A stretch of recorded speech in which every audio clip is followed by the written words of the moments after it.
بسم اللہ الرحمن الرحیم وبہ نستعین الحمدللہ رب العالمین والصلاة والسلام علی سید المرسلین وعلی آلہ وصحبہ اجمعین ومن تبعہم بإحسان الی یوم الدین. اعوذ باللہ من الشیطان الرجیم. بسم اللہ الرحمن الرحیم.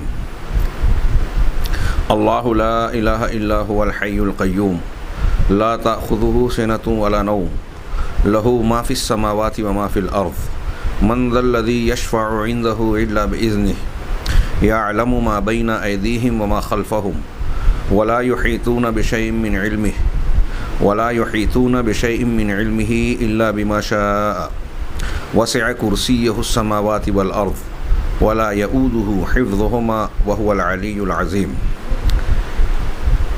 سامعین کرام، ہم آیت الکرسی کو سمجھنے کے لیے گزشتہ 2-3 دروس میں اس کے پہلے فقرے اللہ لا الہ الا ہو کی معنویت، اس کی فضیلت اور اس سے متعلقہ بعض ضروری چیزوں پر گفتگو کر رہے تھے.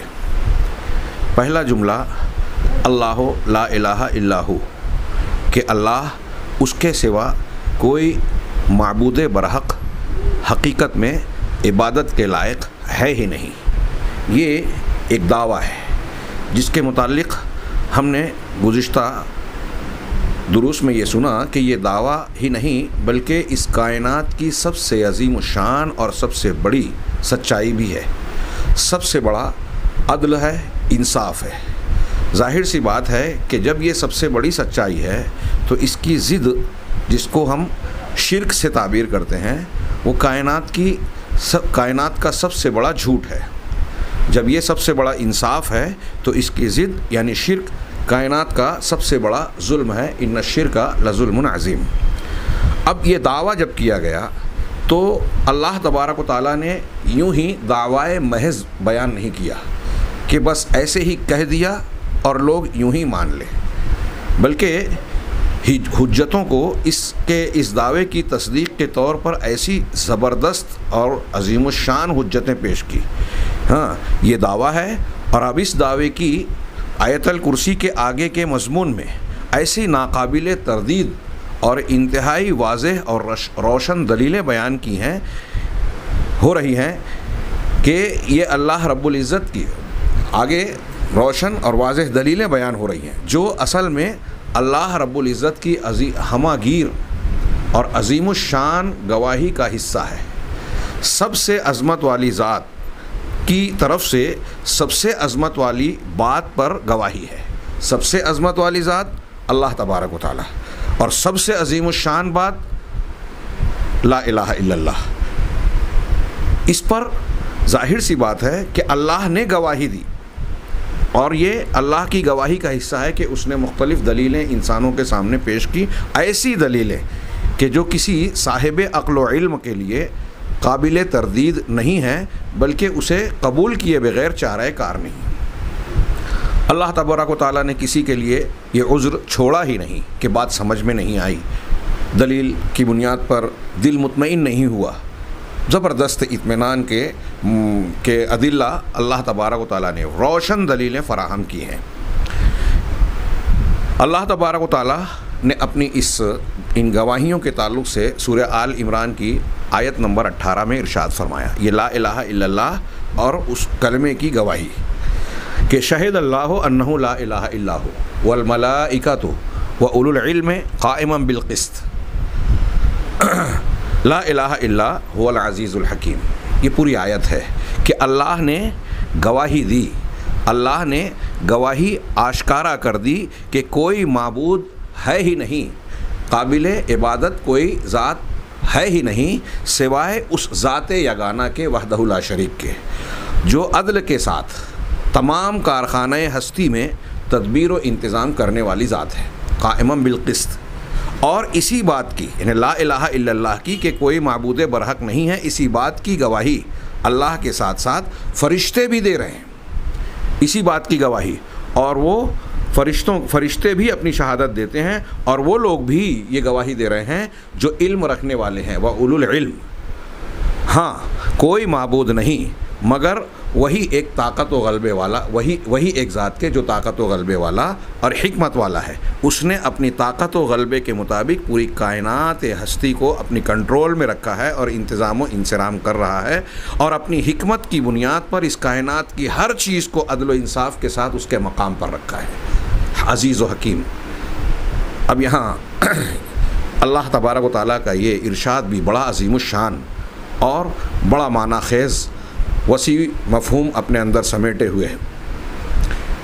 اللہ تبارک و تعالیٰ نے گواہی دی۔ آپ تھوڑی دیر کے لیے اس کو یوں سوچئے کہ دنیا میں ہر انسان بہت ساری باتیں دوسروں سے سن کر جانتا اور مانتا ہے، اور جن لوگوں سے یہ بات سنتا ہے ان کے مقام اور حیثیت کے مطابق اس کے دل میں جو اس کا مقام ہے اس کی بنیاد پر اس کی بات پر اعتماد کرتا ہے کہ یہ بات تو فلاں شخص نے کہی جو میرے لیے قابل اعتماد اور قابل بھروسہ ہے، ارے خود فلاں شیخ نے یہ بات کہی ہے، خود فلاں نے کہی ہے، میرے والد نے کہی ہے، میرے دادا نے بیان کی ہے، اور فلاں نے بیان کی ہے۔ یہ جو میں بیان کر رہا ہوں ہر ایک اپنے اعتبار سے سوچے کہ ایک شخص کے ذہن و دماغ میں کوئی ایسا شخص ہے جس پر وہ بہت زیادہ بھروسہ کرتا ہے اور اسے یقین ہے کہ یہ آدمی جھوٹ نہیں بولتا، یہ آدمی سچائی کے خلاف نہیں جاتا، ایسا یقین جس شخصیت پر ہے، وہ جب کوئی خبر دیتا ہے تو یہ آنکھ بند کر کے اس کی خبر پر اعتماد کرتا ہے۔ یہ ایک عام سا اصول ہے، عام سی ایک عقلی بات ہے۔ اب اس کو آپ اس اللہ تبارک و تعالیٰ کی گواہی پر کے تناظر میں دیکھیے کہ ایک بات کی گواہی رب العالمین، کائنات کا بنانے والا، پالنہار، رحمان و رحیم دے رہا ہے۔ ومن اصدق من اللہ قیلا ومن اصدق من اللہ حدیثا، اللہ سے زیادہ سچی بات والا، سچے قول والا کون ہو سکتا ہے؟ کوئی ہو ہی نہیں سکتا۔ اور پھر اللہ کی ذات جو ہر صفات میں کامل ہے، جو ہر عیب سے پاک ہے، تو جھوٹ کا تو یہاں سوال ہی پیدا نہیں ہوتا، جھوٹ کا کوئی سوال ہی پیدا نہیں ہوتا کہ رب العزت کی گواہی یا کسی بات میں کوئی کھوٹ، کوئی کمزوری یا جھوٹ کا پہلو ہو، سوال ہی نہیں۔ اب ہم کائنات کے انسانوں کو یہ بتائیں کہ بھائی دیکھیے لا الہ الا اللہ وہ کلمہ ہے جس کے سچ ہونے پر، حق ہونے پر آپ کو، ہم کو، اس پوری دنیا اور کائنات کو بنانے والے کی گواہی پیش کر رہی ہے۔ اگر وہ اس بات پر اعتماد کر لے کہ یہ رب العالمین کی گواہی ہے تو کیا وہ اسے جھٹلا سکے گا؟ جو دنیا میں اپنے کسی معتمد انسان کو، جبکہ اس سے غلطی کا امکان ہے، اس کے علم میں خطا کا امکان ہے، میں ایک بات کی گواہی دے رہا ہوں میرے اعتبار سے صحیح ہے، اب اس وقت میں یہاں موجود ہوں، کوئی ایک شخص اور موجود ہے، ہاں میں یہاں سے باہر نکلا اور کسی نے مجھ سے سوال کیا کہ فلاں شخص موجود ہے یا نہیں، میں نے کہا ہاں موجود ہے۔ اب کچھ دیر کے بعد وہ شخص یہاں سے چلے گئے، یہاں سے کوئی دوسرا آدمی باہر نکلا اور اس سے جب سائل نے سوال کیا کہ فلاں شخص موجود ہے تو اس نے کہا نہیں موجود نہیں ہے، تو کہیں گے کہ ابو رضوان تو ابھی کہہ رہے تھے کہ وہ موجود ہے، تو سامنے والا کہے گا کہ وہ جھوٹے ہیں، میں نے اگرچہ سچ کہا لیکن میرا علم میری موجودگی تک محدود تھا، اور جب میں موجود نہیں تھا تو وہ غیر موجود ہو گئے۔ اب میری بات اگرچہ اس وقت کے لیے صحیح تھی جب میں نے دیکھا تھا، لیکن اب درست نہیں ہے، میں جانتے بوجھتے جھوٹ نہیں بول رہا ہوں لیکن واقعے کے مطابق یہ بات نہیں ہے، تو ایسا ممکن ہے۔ پھر بھی یعنی میں یہ عرض کرنا چاہتا ہوں کہ دنیا کے جن لوگوں پر اعتماد کیا جاتا ہے ان سے بھی خطا کا امکان ہے، ان کی خبر میں بھی غلطی کا امکان اور گنجائش موجود ہے، پھر بھی آدمی جن لوگوں کے بارے میں اعتماد کرتا ہے اس کی بات کو آنکھ بند کر کے قبول کر لیتا ہے۔ یہاں تو اللہ رب العزت کی ذات بابرکات اللہ عز و جل کی جانب سے اس قسم کی خطا کا کوئی امکان اور کوئی گنجائش ہے ہی نہیں، لہٰذا جب رب العالمین ایک بات کی گواہی دے رہا ہے تو ہر مربوب کو، ہر مخلوق کو، ہر انسان اور ہر جن کو اسے آنکھ بند کر کے بلا تردد فوراً قبول کر لینا چاہیے۔ مگر اب یہاں ایک سوال یہ پیدا ہوتا ہے کہ اللہ رب العزت نے گواہی دی، فرشتوں نے گواہی دی، اولو العلم نے گواہی دی۔ اولو العلم کی گواہی ہم سن سکتے ہیں، دیکھ سکتے ہیں، ان کی کتابوں میں پڑھ، اللہ کی گواہی ہم کیسے جانتے ہیں؟ فرشتوں کی گواہی ہمیں کیسے معلوم ہوگی؟ تو اللہ تبارک و تعالیٰ نے گواہی کہاں دی، کیسے دی، اس میں ایک لمبی چوڑی بحث کی جا سکتی ہے۔ آپ اگر کچھ تفصیل چاہتے ہیں، معمولی سی کچھ تفصیل آپ کو اسی آیت کی تفسیر میں تفسیر سعدی میں کافی اچھے انداز میں ملے گی، اور انہوں نے اس آیت کی وضاحت کرتے ہوئے کہ اللہ تعالیٰ نے سمعی، بصری، آفاق اور انفس میں ایسے دلائل بکھیرے ہیں کہ عقلی اعتبار سے، نقلی اعتبار سے، انبیاء کرام علیہم الصلاۃ والسلام کے حوالے سے دلائل کا انبار لگا دیا ہے کہ لا الہ الا اللہ کے سوا کوئی کلمہ برحق ہو ہی نہیں سکتا۔ یہ بالکل عین حق ہے، عین سچائی ہے، اور اسی کے لیے کائنات کو برپا کیا ہے پروردگار نے، زندہ کیا ہے، اسی کی بنیاد پر سارے فیصلے قیامت کے دن ہوں گے۔ اللہ تبارک و تعالیٰ نے آفاق اور انفس میں، انسان کی اپنی ذات میں بھی اور کائنات میں ہر طرف توحید کی دلیلیں بکھیری ہے۔ شیخ عبد الرحمن بن ناصر السعدی رحمہ اللہ نے اس آیت کی تفسیر کرتے ہوئے توحید کی مختلف قسم کی دلیلوں کا تذکرہ کیا کہ اس کی عقلی دلیلیں اور نقلی دلیلیں بے شمار ہیں۔ عقلی دلیلوں میں سے چند یہ ہیں، انہوں نے کچھ مثالیں بیان کی، نقلی دلیلوں میں سے چند یہ ہیں، کچھ مثالیں بیان کی۔ ہاں، اب انسان کے لیے اگر وہ آنکھ کھول رہا ہے تو آنکھ سے دیکھ رہا ہے کہ کائنات میں چیزیں موجود ہیں، اس میں غور و تدبر کرے گا تو اسے آسانی سے معلوم ہو جائے گا کہ مخلوق ہے تو خالق بھی ہے، حکمت ہے تو حکیم بھی ہے، ربوبیت ہے، پالنہاری ہے، تو اس کا مطلب رب بھی ہے، پالنے والا بھی ہے۔ ایسا ممکن ہی نہیں ہو سکتا کہ کوئی فعل، کام اور عمل ہو رہا ہے، مفعول ہے، اور اس مفعول کا کرنے والا فاعل موجود نہ ہو، یہ ناممکن بات ہے۔ تو اپنی آنکھوں سے بہت ساری دلیلوں کو دیکھتا ہے، کانوں سے سنتا ہے، کانوں سے سنتا ہے۔ پہلے توریت تھی، انجیل نازل ہوئی، اب قرآن ہے جو محفوظ ہے اور توحید کی انتہائی زبردست، مضبوط، روشن دلیلیں پیش کر رہا ہے، جس میں شک و شبے کی کوئی گنجائش نہیں رہ جاتی۔ ان کو کانوں سے سنتا ہے، دل و دماغ سے غور کرتا ہے، آنکھ سے دیکھا، کان سے سنا، اور دل و دماغ سے ان دیکھی اور سنی چیزوں کے متعلق فیصلہ کر رہا ہے۔ صرف اتنا ہی نہیں، قرآن و حدیث یہ کہتے ہیں کہ انسان کی فطرت اور دل کے اندر بھی اللہ نے توحید کی دلیل رکھی ہے۔ کل مولود یولد علی الفطرہ فابواہ یمجسانی ینصرانی یہودانی اور ینصرانی اور یمجسانی۔ ہر بچہ فطرت پر پیدا ہوتا ہے، ماں باپ اسے یہودی، نصرانی، مجوسی بنا لیتے ہیں۔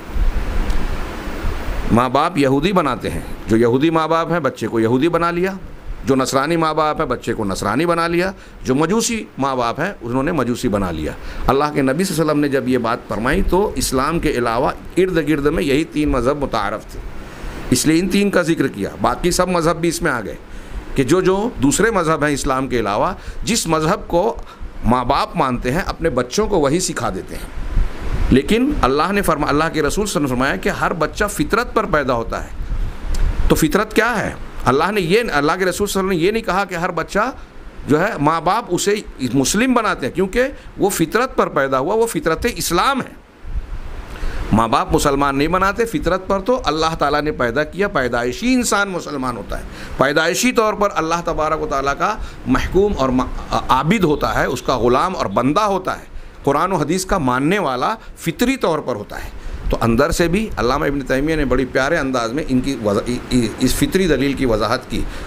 وَإِذْ أَخَذَ رَبُّكَ مِن بَنِي آدَمَ مِن ظُهُورِهِمْ، سورہ اعراف کی جو آیت ہے کہ اللہ نے آدم کی پیٹھوں سے، بنی آدم کی پیٹھوں سے مخلوق کو نکالا اور ان کو گواہ بنایا، پوچھا کہ کیا میں تمہارا پروردگار نہیں ہوں؟ اس کے ضمن میں ان کی تشریحات ملاحظہ فرمائیں۔ تو فطرت میں بھی ہے، اندر سے آنکھ، کان، دل و دماغ دیکھ رہے ہیں، عقل فیصلہ کر رہی ہے، فطرت اس کی تائید کر رہی ہے، اور یہ قرآن حدیث کی دلیلیں ہمارے سامنے بکھری پڑی ہیں۔ ان تمام دلیلوں کو ملا کر انسان اس گواہی کو اچھی طرح سے جان لیتا ہے۔ دنیا کا کوئی بھی انسان ہو، پڑھا لکھا ہو، سائنٹسٹ ہو، ڈاکٹر ہو، پروفیسر ہو، انجینئر ہو، کسی بھی شعبہ زندگی سے تعلق رکھنے والا ہو، ایک کھیت میں ہل چلانے والا کسان ہو، جنگل میں لکڑیاں کاٹنے والا ایک لکڑہارا ہو، ایک مزدور جو کسی فیکٹری میں، کارخانے میں مزدوری کر رہا ہے، ایک شخص جو بوجھ اٹھا کر حمالی کر رہا ہے، ان تمام لوگوں کا کوئی بھی مستویٰ اور معیار ہو، اگر شعور ہے تو قرآن و حدیث میں انہیں اس قرآن و حدیث کی دلیلیں ان کے مطمئن کرنے کے لیے کافی ہے۔ مجھے یاد آ رہا ہے احمد دیداد نے سوال کیا کسی آسٹریلیا کے دیہاتی شخص سے کہ تمہارا رب کون ہے؟ تو اس نے کہا میرا رب وہ ہے اپنی آسٹریلوی زبان میں، اور احمد دیداد نے اس کی جملے کو نقل کرنے کے بعد کہا کہ میں ترجمہ کروں گا تو کچھ لوگ حیرت کریں گے یا تعجب کریں گے، ہو سکتا ہے کچھ ہنسیں، لیکن جب اس پر معنی پر غور کریں گے تو پتہ چلے گا کہ آسٹریلیا کا یہ جاہل دیہاتی لندن اور واشنگٹن کے ان پڑھے لکھے لوگوں سے کہیں زیادہ عقیدے میں درست اور اعلیٰ ہے جو اللہ کے ساتھ دوسروں کو شریک کرتے ہیں۔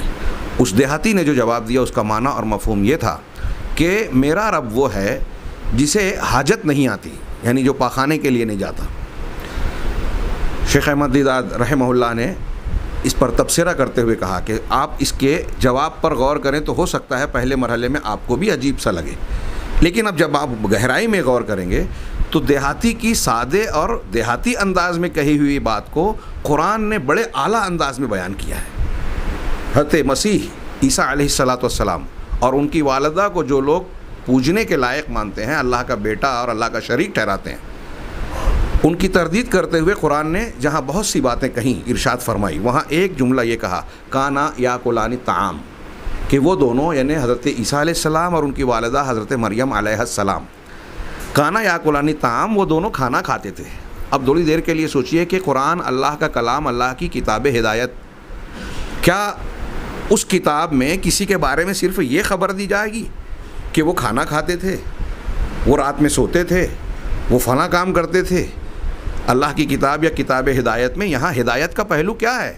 ہدایت کا پہلو یہی ہے کہ یہ توحید کی بہت بڑی اور زبردست دلیل ہے۔ کانا یاکلان الطعام، وہ دونوں کھانا کھاتے تھے، مطلب انہیں بھوک لگتی تھی، مطلب انہیں بشری تقاضے اور بشری کمزوریاں لاحق ہوتی تھیں۔ ان کے اندر کمزوری ہے، مخلوقیت اور عبدیت کے اوصاف پائے جاتے ہیں جس میں کمزوری ہے، محتاجگی ہے۔ لہٰذا جو پروردگار ہوگا، جو الوہیت اور معبودیت کے لائق ہوگا، اس کے اندر کوئی عاجزی، کوئی کمزوری، کوئی عیب، کوئی ضرورت، احتیاج، افتقار نہیں ہو سکتا۔ اور حضرت عیسیٰ علیہ السلام اور ان کی والدہ کو بھوک لگتی تھی، اس لیے کھانا کھاتے تھے۔ اب احمد دیداد نے آگے تشریح کی کہ جب ایک آدمی کھانا کھائے گا تو اسے پاخانے کی حاجت بھی ہوگی، بھوک لگتی ہے، کھانا کھاتے ہیں تو انسان کا جسم ضروری اجزاء کو، جو جسم کی ضرورت اور جسم کے لیے ضروری چیزیں ہیں، اس کو جذب کرنے کے بعد فاضل مادے کو خارج کرتا ہے۔ تو جو بھوکا ہوتا ہے، جس کو کھانے کی ضرورت پیش آتی ہے، اسے حاجت بھی پیش آتی ہے، قضائے حاجت کے لیے بھی جاتا ہے۔ آسٹریلیا کے دیہاتی نے بعد والی بات کہی اور قرآن نے بڑے بلیغ انداز میں یہ کہا کہ وہ دونوں کھانا کھاتے تھے۔ اب اس ایک معیار پہ جوڑ لیجئے، دنیا میں جتنے لوگ پیدا ہوئے، جن کو بھوک لگتی تھی وہ سب کٹ گئے عبادت کے حقدار ہونے میں، ربوبیت کے حقدار ہونے میں۔ اللہ تبارک و تعالیٰ نے، میں یہ عرض کرنا چاہتا ہوں کہ اپنی ربوبیت اور الوہیت کی دلیلیں اتنی عام کر رکھی ہے کہ ایک عام سے عام انسان، دیہات اور جنگل میں رہنے والا انسان بھی توحید کو جان لے گا۔ یہی اللہ کی گواہی ہے، شہد اللہ ہو، اللہ نے گواہی دی۔ اب جب کوئی اس طرح کا سوال کرتا ہے، میرے پاس ایک شخص آیا اور اس نے کہا کہ میری بیوی نامسلم ہے، اس نے جو ہے جب وہ قرآن حدیث کا اور دینی کتب کا مطالعہ کیا، اور خاص طور سے اس نے جب جہنم اور اس کی ہولناکی کو پڑھا کہ جو لوگ شرک اور کفر پہ مریں گے ان کو ایسا دردناک عذاب ہوگا، اس کی کچھ تفصیلات پڑھی تو اس کا دل دہل گیا۔ اس نے بڑی بے چینی سے مجھ سے سوال کیا کہ میرے والد بھی غیر مسلم تھے، انتقال کر گئے، ہم لوگ پہلے فلاں مذہب کے تھے، لیکن میرے والد کو تو کسی نے توحید اسلام بتایا ہی نہیں، لا الہ الا اللہ محمد رسول اللہ کی شہادتوں کو سمجھایا ہی نہیں۔ ہاں، دنیاوی اعتبار سے میرے ابا بڑے نیک تھے، اچھے کام کرتے تھے، اپنی حیثیت کے مطابق غریبوں اور حقداروں کا بڑا خیال رکھتے تھے، ان کا ہاتھ کھلا ہوا رہتا تھا، بڑا دان پن کرتے تھے۔ تو اس بچی نے، ایک والد کی محبت فطری طور سے تھی، اپنے والد کی اچھائیوں کا ذکر کر کے یہ سوال اٹھایا کہ جب میرے والد اتنے اچھے تھے اور انہیں کسی نے توحید بتائی نہیں اور بغیر توحید کے وہ شرک پر مر گئے تو کیا وہ جہنم میں جائیں گے؟ گویا اس کا دل اس بات کو قبول نہیں کر رہا تھا کہ اگر ایسا ہوگا تو یہ تو ظلم ہوگا۔ تو اس نے کہا کہ مجھے اس کا اطمینان بخش جواب ملنا چاہیے۔ اس کے شوہر نے کچھ دوستوں کے ساتھ کچھ لوگوں سے سوال کیا، بعض لوگوں سے کچھ جواب بھی ملے، اطمینان نہیں ہوا۔ مجھ سے بھی ملاقات ہوئی۔ انہوں نے مجھ سے سوال کیا اور اعتراض بتایا، دوسروں کے جواب بھی بتائے کہ ایسا ایسا کیا، لیکن اطمینان نہیں ہو رہا ہے۔ تو میں نے کہا کہ اس کے جواب کئی پہلو سے ہو سکتے ہیں۔ جن لوگوں پر اگر ہم یہ مان لیویں کہ جن کے پاس توحید کی دعوت نہیں پہنچی، ان کا کیا حکم ہوگا قیامت کے دن، یا مشرکین کے بچوں کے سلسلے میں، تو اس میں علماء کے بڑے اقوال ہیں، اس میں کیا راجح ہے میں ابھی اس بحث میں نہیں جاتا۔ میں نے جو انہیں سمجھانے کے لیے پہلی بات کہی کہ ایک سوال یہ پیدا ہوتا ہے، اگر ان کے والد کو یا کسی بھی انسان کو فرض کیجئے کہ کسی نے توحید کی تعلیم نہیں دی، توحید نہیں سکھائی، اس کے دلائل بظاہر ہم کو ایسا لگتا ہے کہ قرآن نہیں سمجھایا یا سنایا، اللہ کا کلام رسول اللہ صلی اللہ علیہ وسلم کی تعلیمات ان کے سامنے پیش نہیں کی گئی، لیکن اس کے باوجود اللہ تعالیٰ کا یہ اصول ہے کہ جب تک رسول مبعوث نہیں کرتا یا حجت قائم نہیں کرتا کسی کو عذاب نہیں دیتا۔ ہم اس وقت تک کسی قوم کو عذاب نہیں دیتے جب تک کہ رسول کو مبعوث نہ کر لے، قرآن نے کہا۔ تو ایک پہلو تو یہ ہے کہ اگر حجت پوری نہیں ہوئی ہے تو یہ اس اللہ کا معاملہ ہے، اور اللہ تبارک و تعالیٰ بہتر فیصلہ کرنے والا ہے۔ اس سلسلے میں علماء کے اقوال کچھ توقف سے تعلق رکھتے ہیں، کچھ کہتے ہیں کہ قیامت کے دن اللہ تعالیٰ اس طرح فیصلہ کرے گا۔ لیکن یہاں سوال دوسرا میں یہ پوچھنا چاہتا ہوں جو ان سے میں نے کیا اصل جواب دینے سے پہلے، کہ سوال یہ پیدا ہوتا ہے کہ اگر کسی انسان کو توحید کی تعلیم نہیں پہنچی تو شرک کی تعلیم کہاں سے پہنچی؟ اگر وہ شرک کر رہے ہیں، کسی بت کی پرستش کر رہے ہیں، کسی درخت کو پوج رہے ہیں، کسی شخصیت کے آگے جھک رہے ہیں، کائنات کی کسی مخلوق کو قابل عبادت سمجھ رہے ہیں، تو اس کام کرنے کی ان کے پاس کیا دلیل ہے؟ کیوں کیا؟ فطرت تو توحید ہے۔ اگر ہم کسی کی جب پوجا کرنے جائیں گے تو دل میں یہ سوال تو ہوگا نا کہ ہم اس کو اپنا معبود مان رہے ہیں، اس کے آگے اپنا سر ٹیک رہے ہیں، رکوع سجدہ کر رہے ہیں، اس کے نام پر فلاں اور فلاں نیکی اور اچھا کام کر رہے ہیں، اس کو اپنی مصیبت میں پکار رہے ہیں، تو ہمارے پاس کیا پروف اور دلیل ہے کہ جب ہم اس کو پکاریں گے تو یہ ہماری پکار سنے گا، اس کے سامنے جھکیں گے تو یہ معبود کی حیثیت سے ہماری مشکلات کو آسان کرے گا، ہمیں نقصانات سے بچائے گا؟ اس کی کوئی دلیل پروف ہے؟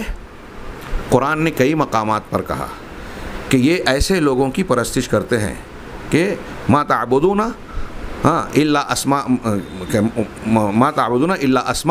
سمیتموها انتم وآباؤکم ما انزل اللہ بہا من سلطان۔ جن لوگوں کی تم پرستش کر رہے ہو، یہ بس کچھ نام ہیں کہ یہ فلاں دیوی دیوتا ہیں، یہ فلاں غوث ہیں، یہ فلاں مشکل کشا ہیں، یہ فلاں ضرورت کو پوری کرنے والے ہیں، یہ فلاں علاقے کے فلاں مکلف جو ہیں دیوتا دیوی، اور ان کے ہاتھ میں کائنات کے فلاں تصرف ہے۔ یہ تم نے اور تمہارے باپ دادا نے نام رکھ رکھا ہے کہ یہ ایسا کر سکتے ہیں۔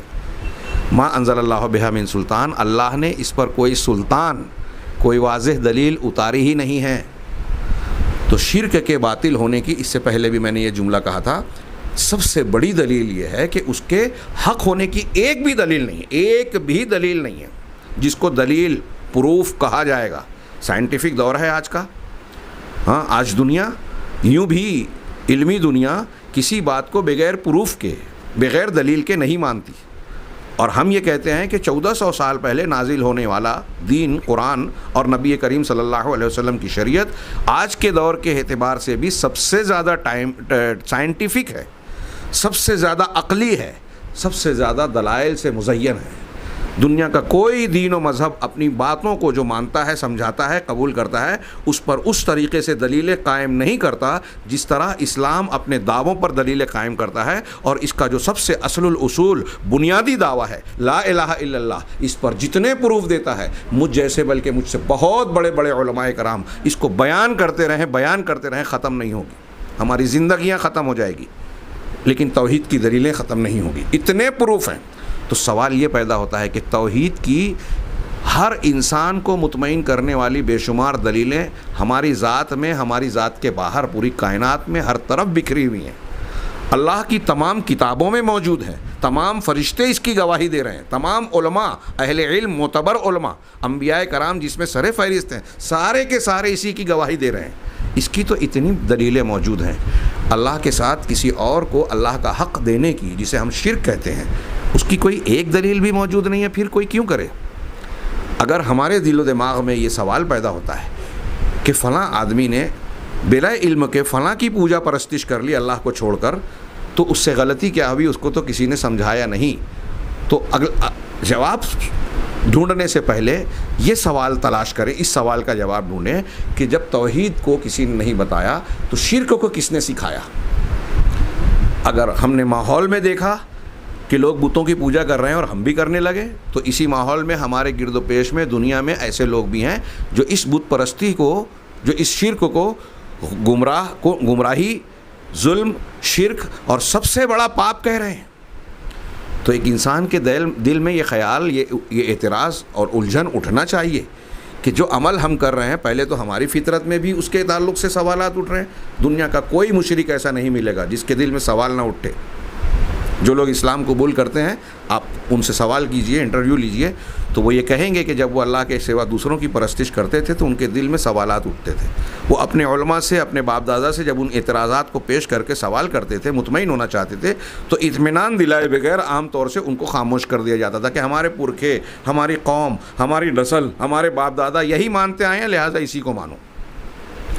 یہ دنیا کی ایک بہت بڑی سچائی اور صداقت ہے۔ باپ دادا کی تقلید یا باپ دادا کے حوالے سے بغیر دلیل کے لوگوں کو خاموش کر دیا جاتا ہے، اور لوگ اس پر مطمئن بھی ہو جاتے ہیں، وہ جو شرک اور کفر میں پڑے ہوئے ہیں۔ یہ دلیل نہیں ہے کہ ہم باپ دادا کے کہنے کی بات کو حوالہ بنائیں، اور اس کے مقابلے میں انبیاء کرام علیہ الصلاۃ والسلام نے جو کتاب دی، تعلیم دی، دلیلیں پیش کی، اللہ تعالیٰ آفاق اور انفس میں، دلوں میں اور فطرت میں جو دلائل ودیت کر دیے ہیں، ہم کو دکھا رہے ہیں، جو روشن چیخ چیخ کر کہہ رہے ہیں کہ ان کا بنانے والا ہے، اور یہ جن کو ہم پوج رہے ہیں یہ تو حرکت بھی نہیں کر سکتے، ہماری پکار نہیں سن سکتے، سن لے تو جواب نہیں دے سکتے، ایک مکھی پیدا نہیں کر سکتے، تو سوال ہی پیدا نہیں ہوتا کہ وہ ہمیں پیدا کریں، ہماری ضرورت کی چیزوں کو پیدا کریں، ہماری حاجتوں کو سنیں اور اسے پورا کر سکیں۔ ہاں، حضرت ابراہیم نے کتنی سادی سی بات کہی تھی۔ ایک عام آدمی سوچتا ہے کہ کوئی بہت بڑی بات نہیں ہے، لیکن ایک مشرک کو آپ وہ جملہ سمجھا دیں سورہ مریم کا، تو شاید وہ توحید اور شرک کے فرق سمجھ کے توحید کی حقانیت کو جان جائے، اور ہو سکتا ہے توفیق ملے تو مان جائے۔ یا ابت لم تعبد ما لا يسمع ولا یبصر ولا یغنی عنک شیئا، کہ ابا جان، حضرت ابراہیم اپنے باپ سے مخاطب ہیں سورہ مریم، ابا جان آپ اس کی عبادت کیوں کرتے ہیں جو سنتا نہیں ہے، ہاں دیکھتا نہیں ہے، اور آپ کے کوئی کام بھی نہیں آتا، ولا یغنی عنک شیئا، آپ کو کوئی بھی فائدہ نہیں دے سکتا، کسی معاملے میں بے نیاز نہیں کر سکتا، آپ اس کی عبادت کیسے کرتے ہیں، کیوں کرتے ہیں؟ کتنی سادی سی بات ہے، چھوٹی سی بات ہے، لیکن اس بات پر آپ غور کیجئے، انتہائی زبردست فطری دلیل ہے۔ ہر مشرک سے پوچھئے کہ جو معبود جس کو تم پوج رہے ہو وہ دیکھتا نہیں، سنتا نہیں، ہاں، اور آپ کے کوئی کام نہیں آ سکتا، تو پھر عبادت کا معنی کیا ہے؟ کیوں عبادت کر رہے ہو؟ ایک دم واضح۔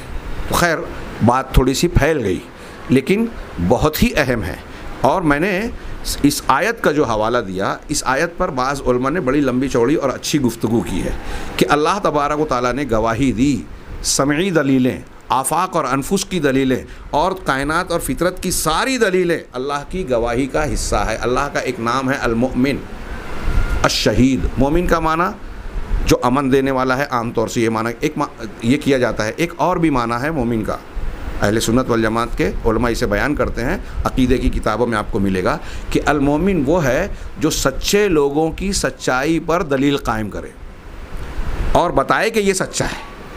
سچے نبی نے کہا کہ میں نبی ہوں، تو اس کے نبی ہونے پر اللہ تبارک و تعالیٰ معجزات کا اظہار کرتا ہے، ایسی دلیلیں فراہم کرتا ہے جس سے پتہ چل جاتا ہے کہ واقعی یہ سچے ہیں۔ وہ کہتا ہے اگر اللہ کی طرف سے خبر ملتے پر کوئی پیشین گوئی کرتا ہے کہ ایسا ایسا ہونے والا ہے، تو جیسا نبی نے کہا ویسا ہی ہوتا ہے۔ یہ وہ نہیں کرتے، اللہ تعالیٰ کرتا ہے۔ کیوں؟ اس لیے کہ وہ المومن ہے، سچوں کی سچائی کی گواہی دیتا ہے۔ شہید اللہ، اللہ گواہی دے رہا ہے، سچوں کی سچائی کی گواہی دے رہا ہے، ان کی سچائی پر دلیل قائم کر کے۔ اب آپ تاریخ پڑھیے تو جن جن انبیاء کرام نے جو جو دعویٰ کیا، سچے انبیاء نے، اللہ تعالیٰ نے ان کی تائید کی، ان کی مدد کی، دشمنوں پر غلبہ دیا، ان کی دعاؤں کو قبول کیا۔ لوگوں نے اپنی آنکھوں سے دیکھا، بنی اسرائیل آنکھوں سے دیکھ رہے ہیں، یہاں تک کہ آل فرعون نے دیکھا.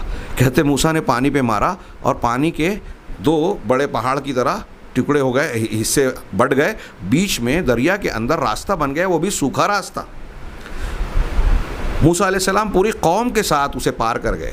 آل فرعون آئے اور دونوں پانی کے دونوں تودے مل گئے اور دونوں سب کے سب غرقاب ہو گئے. آنکھوں سے دیکھا. یہ نبی کے سچے ہونے کی دلیلیں اللہ نے آنکھ سے بھی دکھائی, کانوں سے سنوائی اور دل و دماغ سے محسوس کرنے والی دلیلیں بھی سمجھائی. ایسی بے شمار دلیلیں. اور جن لوگوں نے جھوٹی نبوت کا دعویٰ کیا, کہا جاتا ہے کہ مسیلمہ کذاب بنو حنیفہ کا, اس نے نبوت کا دعویٰ کیا. تو ایک واقعہ نقل کیا علامہ قرطبی وغیرہ نے کہ اس نے کہا, اس کی قوم کے لوگ آئے اور کہا کہ آپ اللہ کے نبی ہیں؟ کہا ہاں. کہا ہمارے کنویں کا پانی بہت کم ہو گیا ہے, آپ کچھ دعا کر دیجئے کہ آپ کی دعا اور آپ کی برکت سے پانی زیادہ ہو جائے. اس نے کہا چلو میں دعا کر کے اپنا لعاب اس میں ڈالوں گا, تھوکوں گا اور انشاءاللہ پانی بڑھ جائے گا. وہ آیا, اس نے جو دعا کی, اس کے بعد اپنا لعاب جب ڈالا تو جو پانی تھا وہ بھی سوکھ گیا. یہ اللہ کی گواہی تھی کہ یہ جھوٹا ہے. مرزا غلام احمد قادیانی نے جتنی پیشین گوئیاں کی, جتنی کہ ایسا ہونے والا ہے, مولانا ثناء اللہ امرتسری اور ہمارے درمیان میں جو جھوٹا ہے وہ سچے کے زندگی میں مر جائے گا. یہ مر گیا, 40 سال کے بعد مولانا ثناء اللہ امرتسری کی وفات ہوئی. پادری آتھم 1 سال میں مر جائے گا, اس کے بعد کئی سال زندہ رہے. اس نے کہا پنجاب میں زلزلہ آنے والا ہے اگلے 2-4 دنوں میں. 10 سال تک اس کی اس پیشین گوئی کے بعد زلزلہ نہیں آیا. 10 سال تک پنجاب میں جو پیشین گوئی کی سب غلط ثابت ہوئی. اللہ کی طرف سے یہ گواہی تھی کہ یہ جھوٹا نبی ہے. اور جناب محمد رسول اللہ صلی اللہ علیہ وسلم نے اپنی زندگی اور حیات طیبہ سے متعلق جن پیشین گوئیوں کیا لوگوں نے اپنی آنکھوں سے دیکھا. بدر کی رات آپ کہہ رہے ہیں حاذا مصرع فلان, حاذا مصرع فلان, حاذا یہاں فلاں مارا جائے گا, یہاں فلاں پچھاڑا جائے گا, یہاں فلاں کو قتل کیا جائے گا. دوسرے دن جنگ ہوئی اور جس کو جہاں بتایا تھا اس کا وہیں قتل ہوا, وہیں مارا گیا. مشرکین مکہ اور سرداران قریش میں سے. یہ اللہ کی گواہی تھی کہ تم اس نے نبی, سچے نبی نے جو بات کہی وہ بالکل ویسے ہی ہو رہی ہے جیسے بتائی تھی. آج ہم دیکھ رہے ہیں کہ آپ کی کتنی پیشین گوئیاں ہم آج برت رہے ہیں, محسوس کر رہے ہیں. امت میں فرقے ہوں گے, ہو گئے. آپس کے اختلاف ہوں گے, ہو گئے. علم اٹھا لیا جائے گا, جہالت عام ہو جائے گی, زنا عام ہوگا, قتل بڑھ جائے گا. قیامت کی نشانیاں جو درمیانی ہیں, ہم روزمرہ کتنی نشانیوں کو دیکھ رہے ہیں. آپ نے کتنی باتیں سائنسی اور جسمانی بتائی تھی. آج سائنس کی اور جدید تحقیقات یہ ماننے پہ مجبور ہے کہ 1400 سال پہلے جناب محمد رسول اللہ صلی اللہ علیہ وسلم نے یا قرآن نے جن حقانیتوں کو اپنے ادلہ کے ضمن میں بیان کیا تھا وہ بالکل سچی اور صحیح ثابت ہو رہی ہیں. یہ اللہ کی گواہی ہے. اس طرح سے میں اگر گفتگو کرتا جاؤں تو کئی دروس صرف اللہ کی گواہی کے مختلف پہلوؤں پر اس پر گفتگو ہو سکتی ہے. شیخ علامہ ابن ابی العز رحمہ اللہ نے شرح العقیدۃ الطحاویہ میں اس آیت پر قدر بحث کی اور بتایا کہ اللہ کی گواہی کیسی ہوتی ہے. علامہ سعدی نے اور دوسرے علماء نے بھی اس پر بحث کی. جو شخص مزید تفصیل جاننا چاہتا ہے اور علمی ذوق رکھتا ہے توحید کے علم کا, اسے ان کتابوں کی طرف اور ان تشریحات کی طرف ضرور رجوع کرنا چاہیے اور اس کا مطالعہ کر کے ذہن نشین کرنا چاہیے. تو اللہ تعالیٰ نے یہ گواہی دی, فرشتوں نے گواہی دی. کیسے پتہ چلا؟ اللہ تعالیٰ گواہی دے رہا ہے کہ فرشتے بھی گواہی دے رہے ہیں. اللہ تبارک و تعالیٰ کی گواہی کو کے ساتھ ساتھ فرشتوں کی گواہی کو انبیاء کرام نے اور اللہ کی کتابوں نے ہمارے سامنے پیش کیا. یہ سچی گواہیاں اس گواہی کی تصدیق کر رہی ہیں. پھر فرشتوں کی گواہی فرشتوں کے اعمال سے بھی ہے, جو کائنات کے نظام میں ہم کو اگرچہ نظر نہیں آتا لیکن وہ نظام کو اللہ کے حکم سے انجام دے رہے ہیں. بارش کا فرشتہ, موت کا فرشتہ, ہاں, اور پہاڑ کے فرشتے, ان کا تذکرہ قرآن و حدیث میں موجود ہے. والنازعات غرقا والناشطات ناشطات نشطا, اور ایسی قرآن کی کئی آیتیں ہیں جن سے یہ معلوم ہوتا ہے, تفسیر کو اگر ملا کہ ان سے مراد فرشتے ہیں کہ کائنات کے نظام کو اللہ تبارک و تعالیٰ کے حکم سے ہر حرکت و سکنات کو فرشتے انجام دیتے ہیں. جن کو جس کام پر مامور کیا گیا وہ کام انجام دے رہے ہیں. یفعلون ما یؤمرون, جو ان کو حکم دیا گیا وہی کرتے ہیں. اللہ فرشتوں کا محتاج نہیں ہے, لیکن یہ اس کی قدرت کاملہ کا اظہار ہے. اس کی حکمتوں کا اس میں بہت سے پہلو ہیں کہ اس نے ایک مخلوق فرشتوں کو نور سے پیدا کیا جو انسانوں کے مقابلے میں طاقتور ہیں, جس میں برائی کا شائبہ نہیں ہے, اور بہت سی خصوصیات ہیں. وہ بھی گواہی دے رہے ہیں کہ اللہ کے سوا کوئی معبود برحق نہیں. اور اس کے بعد اولو العلم بھی گواہی دے رہے ہیں. اہل علم, شیخ ناصر السعدی حفظ رحمہ اللہ نے، علامہ ابن قیم نے اور دوسرے بہت سے علماء نے اس آیت کو علم اور علماء کی فضیلت میں بیان کیا، اور اس خاص طور سے یہ بھی بیان کیا کہ اس آیت سے یہ بھی پتہ چلتا ہے کہ علم بڑی فضیلت کی چیز ہے، اور علم میں سب سے بہترین علم، سب سے زبردست علم لا الہ الا اللہ کا علم ہے، جس کی گواہی اللہ دے رہا ہے، جس کی گواہی فرشتے دے رہے ہیں، اور وہ لوگ جن کو اللہ تعالیٰ اہل علم کہہ رہا ہے۔ اور اس سے یہ بھی پتہ چلتا ہے کہ اہل علم کا کیا مقام ہے اللہ کے نزدیک، سچے اہل علم کا، کہ اللہ نے اپنی اور فرشتوں کی گواہی کے ساتھ ان کی گواہی کا تذکرہ کیا۔ علامہ ابن قیم کہتے ہیں کہ اگر فرشتوں کے بعد دنیا میں اہل علم کے علاوہ کسی اور کی فضیلت ہوتی تو اللہ تعالیٰ ان کا ذکر کرتا، لیکن یہاں اہل علم کا ذکر کیا، تو اہل علم کی بھی فضیلت معلوم ہوتی ہے، اور علم کی بھی فضیلت معلوم ہوتی ہے، اور اس علم میں سب سے اہم علم کی فضیلت پر روشنی پڑتی ہے کہ وہ لا الہ الا اللہ کا یعنی توحید کا علم ہے، صحیح عقیدے کا علم ہے۔ اور جو اس علم سے محروم ہے وہ دنیا کے سب سے اعلیٰ، سب سے عرفہ علم سے محروم ہے، سب سے بڑی سچائی کو جانتا ہی نہیں ہے، جو بہت بڑی، بلکہ اگر دیکھا جائے تو پوری کائنات بھی کسی انسان کو مل جائے لیکن وہ توحید سے محروم ہے تو وہ سب سے بڑا محروم اور سب سے بڑا غریب انسان ہے، سب سے زیادہ مفلوق اور محروم شخص ہے۔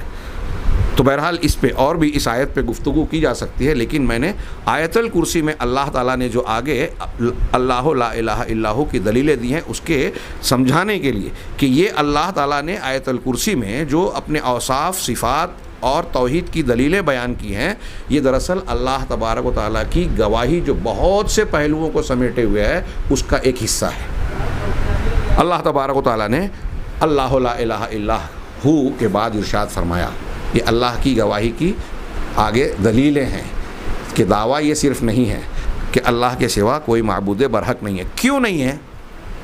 کیوں نہیں ہے اللہ کے سوا کوئی معبود برحق؟ تو سب سے پہلی دلیل یا اس سوال کا پہلا جواب الحی، کہ وہ زندہ ہے، القیوم یہ دوسری دلیل ہے کہ وہ القیوم ہے۔ چونکہ اللہ الحی ہے، القیوم ہے، لہذا اس کے سوا معبودیت کا حقدار کوئی نہیں ہے۔ آج کے درس کا کافی وقت ہو چکا، میں انشاءاللہ اگلے درس میں الحی القیوم کے معنی اور مفہوم، ان کی جامعیت اور ان سے متعلقہ بعض انتہائی اہم امور پر گفتگو کروں گا۔ اللہ تبارک و تعالیٰ سے دعا ہے کہ وہ ہمیں قرآن کی صحیح فہم اور اس پر عمل کرنے کی توفیق عطا فرمائے اور اسے اپنی بارگاہ میں قبول فرمائے۔ وآخر دعوانا ان الحمد للہ رب العالمین۔